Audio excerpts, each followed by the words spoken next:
Protesta që lidhet me kontestimin e projektit të Zvërnecit, por që sfumi ka te kaluar atë, ka hyrë në ditën e saj të 4 në Tiranë.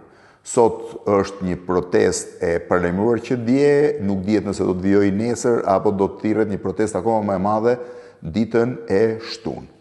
Pavarësisht protestës, një pikpyetje e madhe ekziston, në fakt do doja ta shtjelloja edhe pak më gjatë. Pikpyetja më e madhe është: kjo protestë do synoj dhe do të ketë si objektivin kryesor bllokimin e projektit të Zvërnecit, pra tërheqjen e projektit, mbylljen e tij, lënien e Zvërnecit siç është, do të kërkojë rikthimin e ligjit të zonave të mbrojtura siç ka qenë, pra pa lejuar ndërhyrje në zona, që sot mund bëhet me një vendim të Këshillit Ministrave, apo do synoj dorëheqjen e Edi Ramës.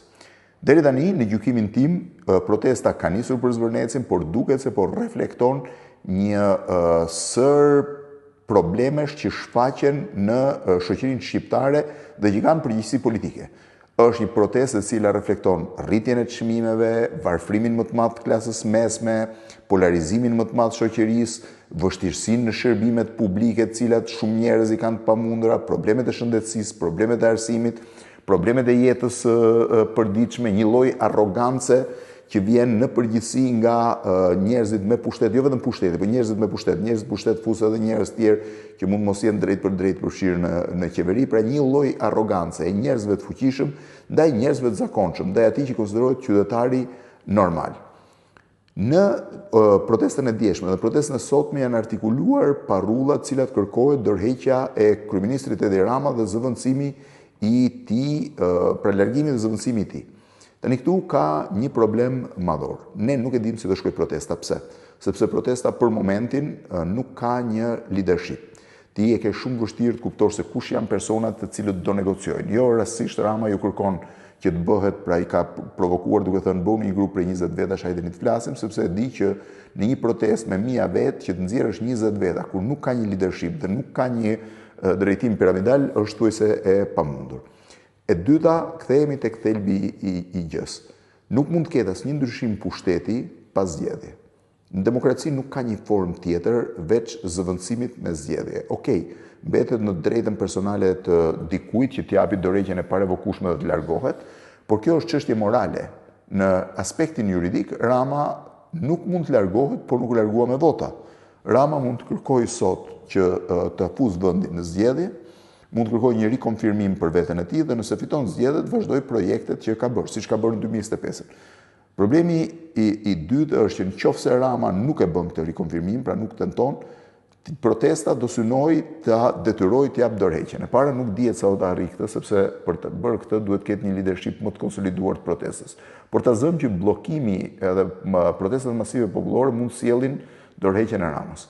Nëse Rama do rriqet, ai prapë vendi do shkojë në zgjedhje dhe prapë Rama do kandidojë për të synuar votat.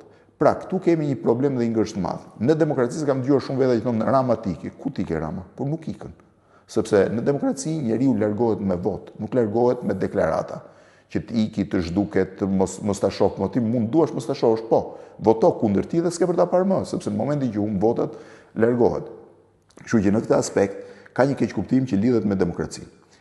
Pse them ka një keq kuptim? Nëse vendi shkon në zgjedhje, sërish partitë e regjistruara janë të njëjtat parti që kanë qenë në zgjedhjet e fundit.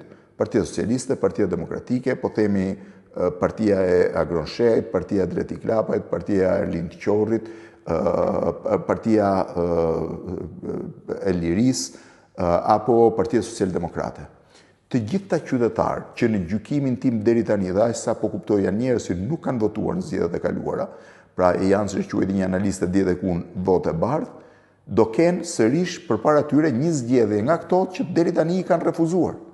Pra, ose kjo lëvizje qytetare do të kthehet në lëvizje politike dhe këtu rrezikon që të shpërbëhet, sepse ideologjikisht nuk janë të njëjtë, mendimin nuk e kanë të njëjtë, janë bashkuar nga një lloj arrogance, por nuk mendojnë të gjithë njësoj për zhvillimin e mëtejshëm të vendit. Pra i ka bashkuar sot një kaos, por jo ideologjia për mënyrën ose platforma se si do të zhvillohet vendi në të ardhmen.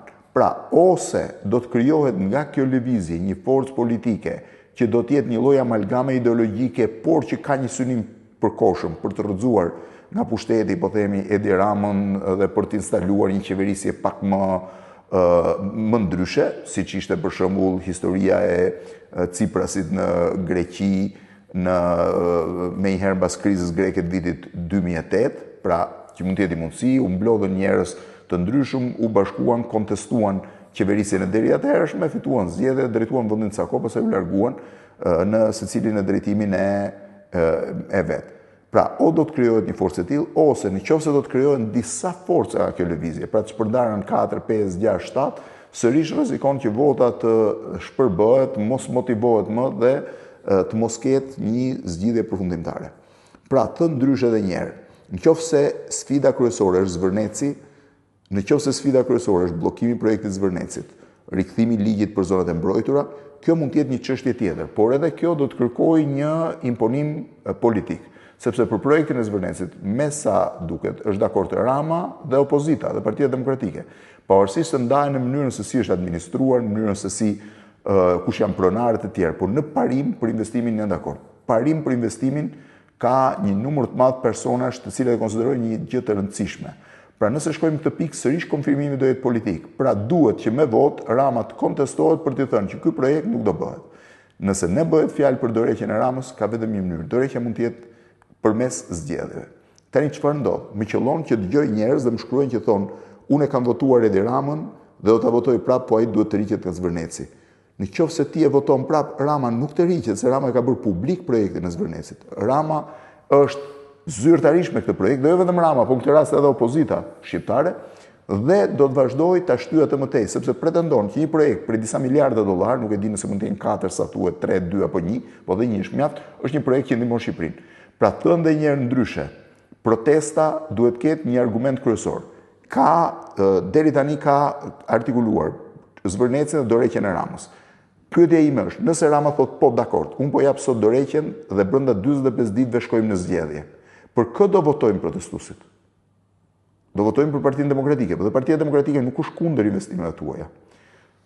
Kë do votojnë, sepse ka një problem. Asnjë as nga partitë e vogla nuk mund të jenë kundër investimit. Mund të jenë kundër mënyrës si është bërë, mënyrës mungesës transparencës, shumë problemeve të tjera.